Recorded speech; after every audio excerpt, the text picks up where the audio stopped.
FPV-шна двіжуха – це не тільки літати бомбіть.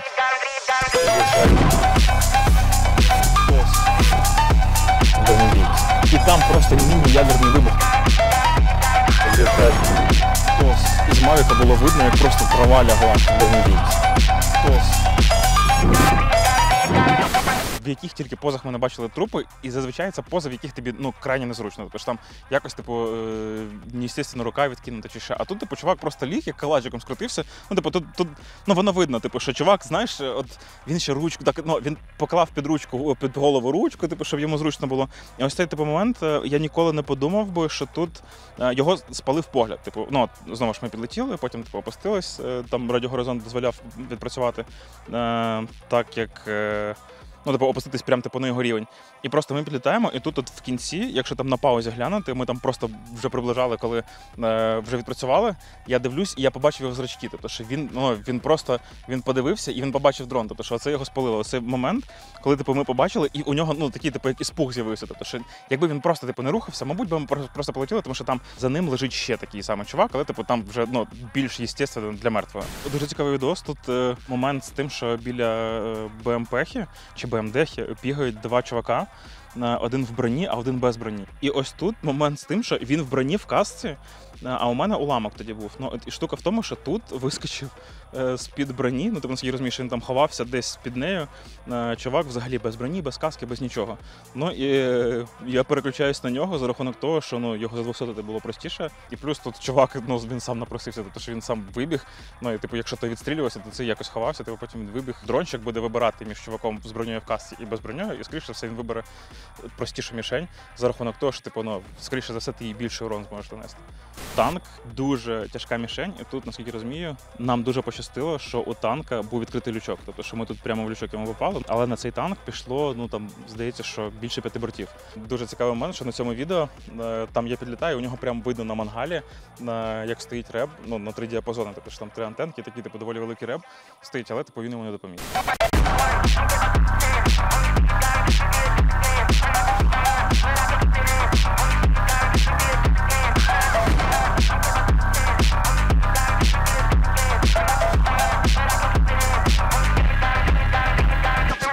Мені просто, мабуть, що простіше дався шлях входу в FPV за рахунок того, що в мене технічний бекграунд, тобто це embedded програмування, embedded розробка, і це навчання в політехнічному інституті, в КПІшці, це кафедра конструювання електронно-обчислювальних приладів. І от момент з тим, що все те, що ми зараз бачимо тут в дронах, це електроніка, це те, з чим ми якраз працювали.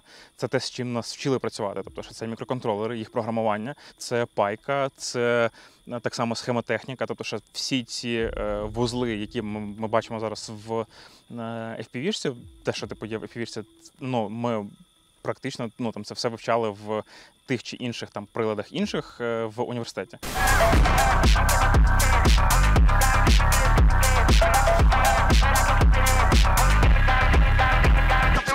Ті дрони, які до нас приходять, зачасту вони приходять всі стандартні. Для того, щоб довести дрон до бойового стану, нам потрібно ще провести над ним, над кожним дроном до 30 хвилин часу для того, щоб довести його до тої кондиції, які ми зможемо його використовувати на бойових. Що ми взагалі робимо? До нас приходить просто голий дрон. Перше, це ми програмуємо і робимо певні фізичні модифікації для того, щоб він міг підтримувати певні частоти, які нам потрібні. Далі, це впайка плати ініціації. Для чого вона потрібна? Плата ініціації – це просто умовно якийсь датчик. Знову ж він є просто фізичні датчики, які ви всі бачите на відосах, де є уси, що це 2 вусика. Це не просто якийсь приціл чи щось таке.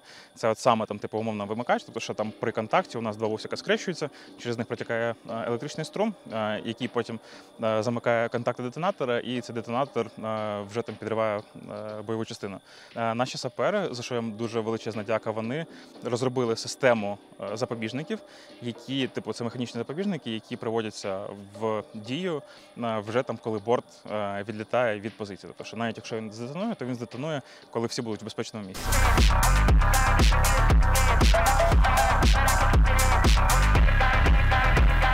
Зайти іноді на позицію буває складніше, ніж просто відсидіти зміну на позиції. Якщо нас виявлять, то це, скоріше за все, позиція просто, ну, мінус позиція. Наша головна мета – це просто максимально швидко змогти підняти борт.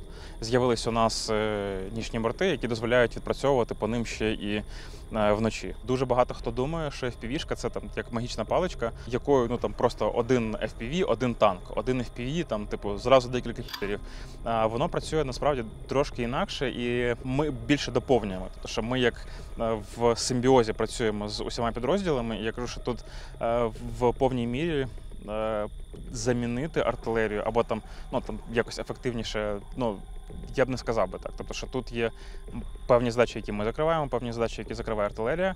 У нас були моменти, коли ми за 20 хвилин зупинили штурм, чисто дронами. Тобто, що нас там вночі підіймають по тривогі, умовно там кажуть, типу, декілька одиниць техніки з десантом рухаються на наші передові позиції. І ми підіймаємо одразу дрон, мінус одна техніка, скидами добили піхоту, десант, який скинувся звідти. Там навіть дуже смішна ситуація була, що ми підбиваємо першу одиницю техніки. Наскільки я розумію, що ми просто підбили її так, що вона продовжила рух, тобто що вона почала рухатись типу, по прямій траєкторії. Ну, знову ж типу, скоріше за все, там або контузила, або взагалі задвусотили водія. Ну і плюс вона горить, вона їде, і її обганяє друга одиниця техніки, а з першої одиниці техніки поскидувався десант.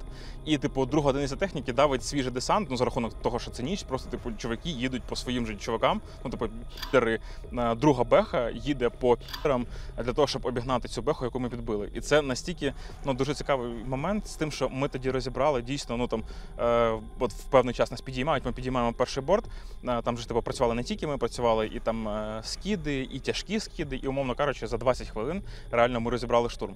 Я не можу сказати, що, типу, дрони – це, типу, вирішальний момент. Вони дійсно, там, типу, ми можемо залітати там вглиб Росії, там, типу, рушити їм нафтопроробну цю галузь. Ми можемо так само там топити кораблі їхні. Ну, але знову ж, ну, я кажу, що більше, мабуть, це піхота, стандартні, типу, некерована артилерія. І це завжди симбіоз, типу, що, знову ж, дрони працюють в скопі з тими, там, хто тобі дає цілі, з піхотою, там, ну, багато з ким. Тобто, що це дрони, вони працюють в симбіозі. Тільки в симбіозі вони можуть бути успішними. Ми зустрічали багато людей, які не технічного складу розуму, не технарі, скажімо так, тобто, що просто у людей дуже добре виходить ось це ось розуміння, тобто, що там те, як, ну, я не знаю навіть, як називати, просто, типу, в тих сферах, які мене цікавляться, тобто, що там це там якісь, типу, перегони, там, ще щось. Люди кажуть, що, типу, є таке поняття, як жопомір, і цей жопомір, типу, що от ти відчуваєш, коли тобі потрібно дати більше тяги. Ну і ось цей момент, він напрацьовується з практикою. У деяких людей він просто вже з самого початку є. Там, типу, ну, з ним простіше, тобто, що там ти вже розумієш, типу, о, я так даю тут тягу і там нахил йому в цьому напрямку, і він іде по такій траєкторії, і по цій траєкторії вже там, типу, я зможу уразити або танчик, або там зайти в якесь віконечко, або ще щось. Для деяких людей це там, типу, потрібно там з 100-ї спроби, там, і, можливо, там в неї якось вийде. Тобто, що тут є певні предрозположеності до цього, але я кажу, що, типу, це доволі не те, що проста сфера, це сфера, яка в майбутньому, мені здається, має бути як уміння керувати FPV-дроном, як, типу, уміння керувати тим самим, типу, калашом. Чи зможе проста людина, там, простий, умовно, там, школяр, якщо дати йому пульт, дати йому симулятор за тиждень, освоїти цю сферу так, щоб там якусь просту ціль уразити? Так, зможе. Будь-яка людина зможе. Опанувати професійно цю сферу, це вже потрібна осидчивість, це потрібно вже там проводити глибокий аналіз своїх вилітів, глибокий аналіз цілей. Тому що, ну, зараз, я думаю, що всі бачили вже ці танки-сараї, і, типу, вони потребують абсолютно іншого. Ну, тому що те, як ми влітали місяць назад, воно вже не буде працювати на тих танках, які ми бачимо зараз. Конкретно там залітати в МТОшку бехи, типу, що ти там знаєш, що от у тебе ось ділянка, там є там якась типу, паливно-мастильні ці рідини, і момент з тим, що типу, залетіти туди під дією реп, коли там в тебе закривається картинка там якимось шумом. Ну, для цього вже там треба тренуватись і покращувати свої навички. Ми в тернах стояли у нас в суміжні підрозділи, вони полювали за цими тозами, тобто що у нас було вже кілька таких типу ситуацій, коли типу нас підіймають по тос, тобто що у нас там борти вже готові. Нам кажуть, типу, пацани, в повітря тос, типу. Ми летимо, і типу нам кажуть, хто відпрацював по тосу. Ну, тобто, що там вже хтось типу вичікував той тос. І типу, наскільки розумію, що у тих бригад якраз типу відбувалося вже повноцінне полювання, тобто що вони вислідковували цей тос. І фішка в тому, що тут нам кажуть, підіймайте борт, там ТОС, типу, ми такі, ну в смислі, типу, серед дня. Ну, зачасту, типу, у нас типу, було розуміння, типу, що він або типу, в такому-то часі, або в такий-то час буде типу, відпрацьовувати. І типу, ми не очікували, що нас підіймуть посеред дня на ТОС. Наскільки я розумію, що суміжники його зупинили, бо вони там просто з усіх боків в нього залітали, і там ми спілкувалися потім з суміжниками, у них 9 бортів пішло, типу, вони одним зупинили, наскільки я розумію, але потім нічого не змогли йому зробити. І момент з тим, що типу, у нас так само пішов один борт, ми типу, нічого не змогли йому зробити, і потім типу, ми там поспілкувалися з черговим, і він каже, спробуйте зайти в БЧ йому, тобто що спереду. І ми типу, заходимо йому в БЧ, і знову ж це типу, момент пропадає відео, у нас трансляція так само висне через те, що там інтернет по там, супутниковий інтернет, він ну, такий типу, повільний. І нам, типу, в Діскорді кажуть, типу, чуваки, детонація. І просто настільки цікавий, ну, просто я не знаю навіть, як той букет емоцій передати за рахунок того, що ну, це, типу, це жирна ціль для кожного FPV-шника.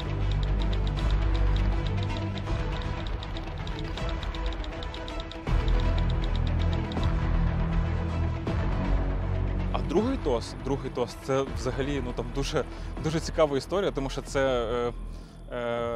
я не скажу, що удачне совпадіння типу обстоятельств. Це типу просто нам кажуть, підіймайте борт, ну це ніч, підіймайте нічний борт, там якийсь Урал стоїть.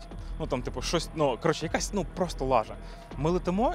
І, типу, ми прилітаємо на цілі, наскільки я розумію, що там просто, ну, ми вдень працювали, і там біля одної позиції підтримки була пожежа. І, типу, наскільки я розумію, що, можливо, переплутали ось ту от пожежу з тепловою сигнатурою техніки, тому що це була позиція, на яку часто приїжджала техніка, бо там, здається, підвізки впівішники були, і їм, типу, постійно підвози робили. І ми там неодноразово нищили техніку. Бехи, бетери, там, типу, здається, вантажівки, які в них з'їжджали.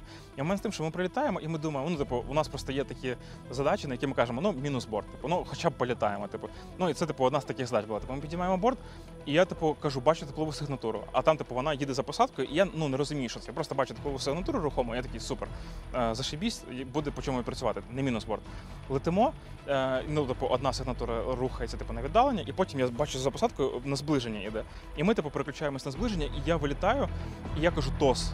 Тут залітаю я одразу йому з бойової частини, типу, по попередньому досвіду, тому що ми викликали детонацію того ТОСа, і я прямо, типу, от там, де у нього боєголовки. І я просто заходжу туди, і там просто міні-ядерний вибух. Там на теплаку з Мавіка було видно, як просто трава лягла. Ми просто потім денним бортом прилітали, і там ну реально кратер як від каба був. І це мінус підтримський екіпаж ТОСа, який постійно кошмарив нашу передню лінію. Зараз є там гострі картузи, хлопці, які працюють на Харківщині. Там ну там багато підрозділів. Я там можу цілий перелік підрозділів назвати, які зараз на яких я підписаний, і за роботами яких я постійно дивлюсь. Ну там просто можна ставати і аплодувати те, як філігранно вони ну там знищують. Ну і насправді наслідок того, що там ми змогли там на тернах працювати так по піхоті, по техніці, це те, що ну там ти дивишся відоси цих хлопців, і ти розумієш, типу, що ну от можна не просто там на всій швидкості влетіти в той танк, а можна підлетіти і злетіти йому в лючок. І з більшою вірогідністю його знищити. У нас просто було на початку, коли ми працювали, от типу, я бачу танк, куди йому влітати? От типу, що мені робити зараз? Типу, ну от переді мною танк, у мене кумулятивний боєприпас, куди мені зараз влетіти тому танчику? А типу, після того, як ти подивився відоси, ти бачиш, типу, що от тут пацани влетіли, і він здетонував. От тут вони влетіли, він здетонував. Поспілкувався з танкістами, вони тобі кажуть, ось сюди, тут найбільше бронювання, тут, ну тобто, що там, це, ну насправді, сфера FPV, це навіть не тільки про там навички пілотування, це про знання ТТХ техніки. Ну, тому що ти розумієш, де тонка броня, ну, де тонша броня, де там є там, певні мастильні, там, паливно-мастильні ці рідини, які типу, можуть загорітись, де розташоване БК, де там тонша, товстіша броня, там, знову ж, ну, там дуже багато моментів. Ну, я кажу, що це все розвиток, аналіз і типу, робота над помилками, і тільки так ти стаєш краще.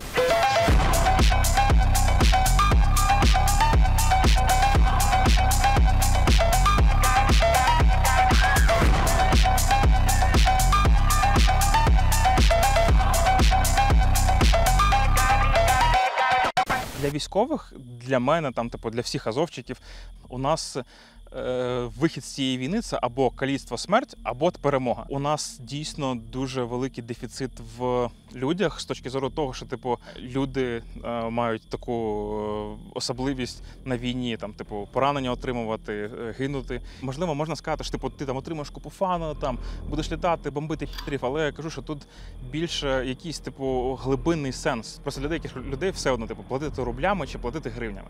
Там слухати російську музику чи українську музику. І це проблема. Є наша земля, є які сюди прийшли, і ми хочемо їх вибити. Ну, у мене, типу, ця війна, вона викликає злість, тому що вони забрали життя моїх друзів, вони забрали мою землю, вони гвалтували там.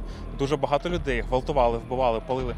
І я не хочу, щоб це розповсюджувалось тут, я не хочу, щоб це розповсюджувалось там, типу, далі. Я б ніколи не подумав, що я там, типу, своїм тілобудовою, там, міг би піти і робити там, умовно, ті речі, які ми зараз робимо. Ми зараз на грані знищення, тобто, що і, умовно кажучи, якщо ми не об'єднаємось, не станемо кожен в своїй сфері, в своїй галузі, я можу тут, на тому місці, з тими навичками, з тим розумом, який в мене є, приносити користь для того, щоб наша земля, ну, типу, вона залишалась незалежною, залишалась вільною, ну, типу, і щоб тут не було ось того бреду, який ми бачимо на Росії.